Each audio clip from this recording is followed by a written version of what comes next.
A violinist stood on a cold evening in the middle of Moscow. She looked ordinary, just another street performer on Arbat Street. But when her bow touched the strings and the first trembling notes of Jimin's Who filled the air, something incredible happened. A man passing by stopped, then a couple holding hands, then a group of teenagers. Within moments, a crowd formed, not because they knew the violinist, but because they recognized the melody. And some of them quietly began to sing. This is what's happening in Russia. This is the impact of a song. This is the legacy of Jimin. Jimin's second solo album, Muse, introduced the world to a deeper, more vulnerable side of him. And the title track, Who, was never meant to be just another hit. It was a confession. It wasn't loud, it wasn't dramatic, it didn't need to be. Who was made to seep into your heart slowly, gently, until one day you realize it never left. And now, Who has made history. As of May 24th, Who has held the #1 spot on Apple Music's Moscow City chart for 300 straight days. That's nearly a full year. Let that sink in. No other artist, local or international, has ever achieved that.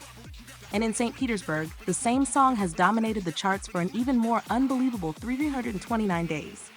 Every single day, for nearly a year, no one has been able to move Jimin from that top spot. But this isn't just about numbers. This is about connection. Because when you listen to Who, you don't just hear music. You hear a question you've probably asked yourself in silence. Who am I to you? It's a line wrapped in longing, whispered by someone terrified of the answer.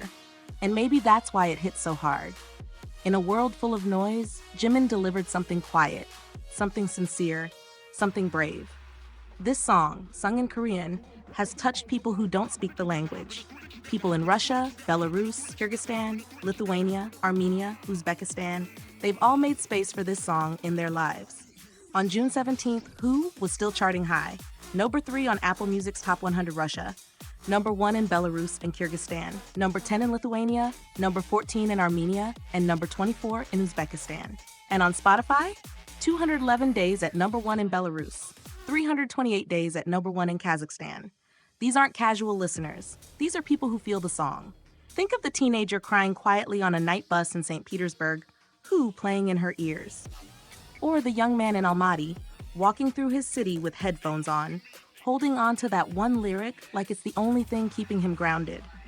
Or the little girl in Minsk learning to sing Korean because she wants to understand every word Jimin is saying. Every single stream is a story.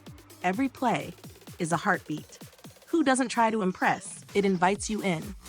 It lets you be messy, confused, insecure, and that's why so many people have fallen for it. Because it feels like Jimin is not singing at you, but with you. The song isn't just asking the question, it's waiting for your answer. This is why it's so much more than a chart-topping hit. It's a lifeline, a mirror, a memory. And when history books talk about the impact of K-pop around the world, they'll list awards and sales. But here's what they might forget to mention. The violinist in Moscow playing Who on a freezing night, and the strangers who stopped, not because of fame, but because of feeling. That's real impact. That's music at its purest. So next time someone asks what kind of power music really has, tell them about the song that ruled Russia for 300 days. Tell them about Jimin. Tell them about Who. And if you've ever asked yourself, who am I to someone I love? Now you know you were never alone. If this story moved you, like and subscribe, and share your own experience in the comments. What did Who mean to you?